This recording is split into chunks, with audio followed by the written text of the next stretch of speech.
DZBB Last Report! Kaya pala pagkaaga-aga, marami na kagad nagtatanong ho dito, bakit mukhang traffic sa may Ortigas Extension dyan sa lungsod ng Pasig? Anong pangyayari dyan, Mark Bakalalad? Mark, go!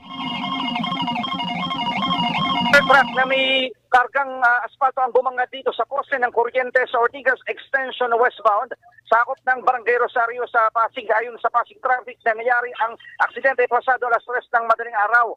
Pauwi na sana ang driver ng truck sa Taytay Rizal dahil na-cancel ang kanilang delivery ng asfalto sa Kalayaan nang mangyari ang aksidente. So ibig sabihin nasa eastbound itong truck na ito papunta ng Taytay Rizal, pero dahil nawalan kumano ng preno, ayon sa paliwanag ng driver, naghanap siya ng lugar kung saan pwedeng ibangga ng ligtas itong truck na kanyang minamaneho, kaya siya ay pumili, bumabila ng linya, tumawid ng linya. So napunta siya sa westbound. Dako. At pagtawid niya sa westbound, bumagana siya sa poste ng kuryente sa tapat mismo ito ng gasolinahan na Orly. Yung driver nagtamo ng sugat sa kanyang kamay at dumadaing ng sakit ng likod, dinala na sa ospital. Ito, kasabing ko lang, mabilis traffic, Pasig Traffic. Sir, live po tayo sa DZBB. Sir, pangalan natin, pakikwento lamang yung mabilis yung pangyayari kanina. Bali, ako po si Tango Eco Cyrus Molina. Bali, yung driver na truck, nawalan daw siya ng preno, naisipan niya lang ibangga sa poste ng Meralco yung truck niya. Kasi nawalan siya ng preno. Sir, gano'ng kahirap yung pagtatabi? At ito yung problema ngayon sa traffic. Bali, kanina, yung wire nakaharang talaga sa Ortigas Avenue Extension. Bali, yun, na-build up yung kabila, eastbound lane, saka yung westbound lane. Full stop po sila. Tapos dumating po yung Meralco, naayos na rin po, pinutol po yung wire na nakalaylay para passable na po yung daanan yung eastbound at westbound. Salamat, sir. Oli, mabilis lang. Itong pinalagyan natin ngayon, talagang sira yung poste ng Meralco. Concrete pa ito. So, ito, matatagalan pa yung gagawing pagsasayos. Kaya expected na rin ibang mga lugar dito posibleng nawala ng supply ng kuryente. So ngayon, abala rin sila sa pagmamado ng daloy ng trapiko dahil kanina nga, sa lala ng aksidente na to, talagang pinatigil yung mga sasakyan na dumaraan dito sa bahagi ng Ortigas Extension westbound at maging eastbound. Kanina naapektuhan din yung traffic. So magkabilaan. Mark, karagdagang detalye dito sa nangyaring aksidente na ito. Yan muna ang sitwasyon. Ang inyong kapuso Mark Bakalalad ng GMA Super Radio. DZBB, dapat totoo. Super Radio DZBB Last Report! Manong balita. At tabayan ang po follow-up report ni Mark Bakalalad sa aksidenteng yan. So magkabilaan, apektado po dyan sa Ortigas Extension, eastbound and westbound. Dahil po sa aksidenteng pagkakabangga ng isang truck dyan po sa poste ng Meralco sa naturang lugar. Gateman, sinabi naman nagtitinda na posible pang tumaas ang presyo ng mga bulaklak bukas hanggang sa mismong araw ng mga puso. Super Radio Flash Report! Ito yung pabuya para sa ika-aresto ni Atong Ang, itinaas sa 20 milyong piso. Alan Gatos, detalye. Kaanunso lamang nitong si DILG Secretary John Vic Remulla na itinataas nila ang pabuya para dito kay Atong Ang. Ito ay mula sa 10 milyon, gagawin ito na 20 million pesos. Ito'y manggagaling sa kanilang pondo at ito ay sa pag-asa na matutundun na itong si negosyanteng si Charlie Atong Ang. Kasunod ito, inanunsyo rin ni Secretary Remulla na pinag-aaralan na nila ang pagbili ng mga drones na may LiDAR capabilities. Ito yung kahit na nakatago sa mga puno ay makikita pa rin yung may visual pa rin kung merong tao o wala dun sa isang lugar para mas mapabilis yung kanilang paghanap dito kay Atong Ang, lalo pat may mga lugar na tinutuntun sila ngayon na posibleng doon nagtatago itong negosyante. At kasunod nito ay inanunsyo din niya, batay na rin sa kumpirmasyon ng bansang Cambodia na wala doon si Atong Ang, kaya tuloy-tuloy pa rin at paniwala nila nandito pa rin siya sa Pilipinas. Kaya kumpiyansa sila na ngayong itataas na sa 20 million pesos ang reward para sa ikahuhuli nito si Atong Ang ay matutuklasan na nila kung saan ito nagtatago. Ako sa Gatos ng GMA sa Paradyo, DCWB, dapat totoo. Super Radio Flash Report. Super Balita sa Tanghali Nationwide.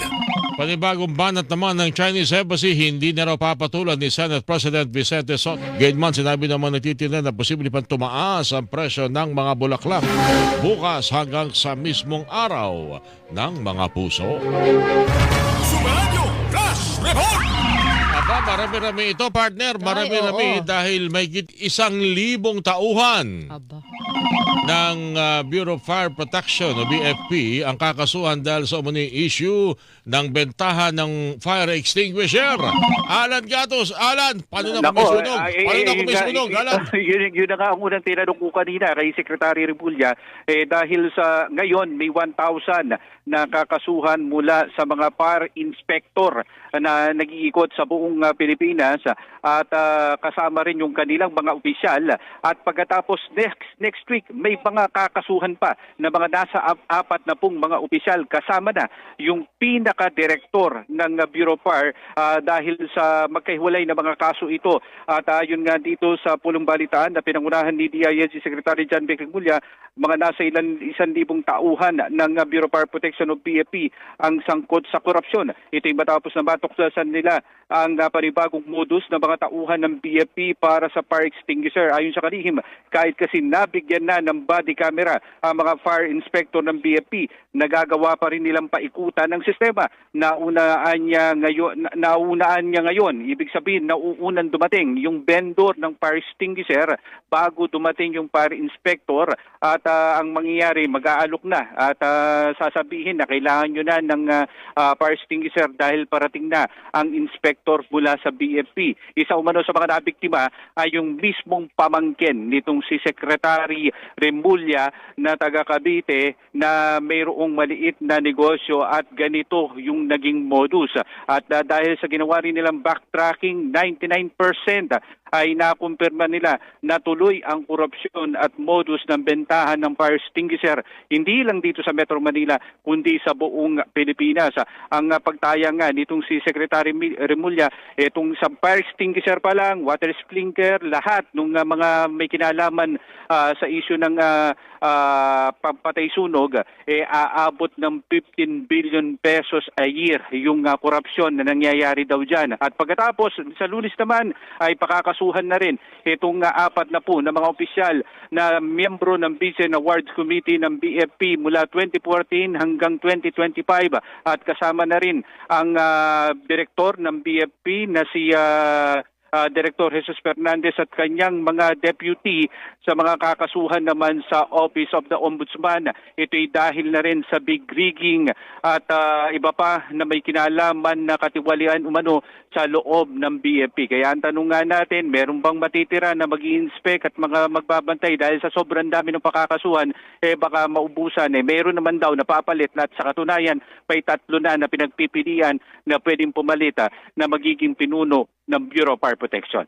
Ako sa Gatos ng GMA sa Paradyo, DCWB, dapat totoo. Super Radio Flash Report.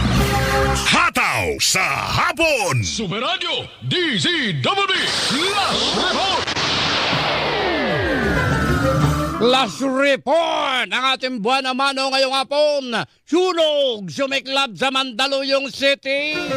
Saang lugar yan? At anong alam na? Louis Santos, go! Karoon na isang sunog na nagaganap ngayon dito sa Barangay Old Zanigat sa Mandaluyong City. Sa initial na impormasyon na natanggap natin mula sa Mandaluyong City Fire Station, partikular na tinututok ay ng apoy itong isang residential area sa bahagi ng P. Cruz Street. Nagsimula itong sunog bandang 1:27 ngayong hapon at nakataas na sa unang alarma. Ako, si Luisito Santos ng GMA Super Radio DZWB. Dapat totoo. Super Radio DZWB Flash Report. Masyadong napakainit po ang buwan naman ng report natin tinanggap ngayong hapon. Wala nang iinit pa sa balitang yon. Bakit? Sunog eh.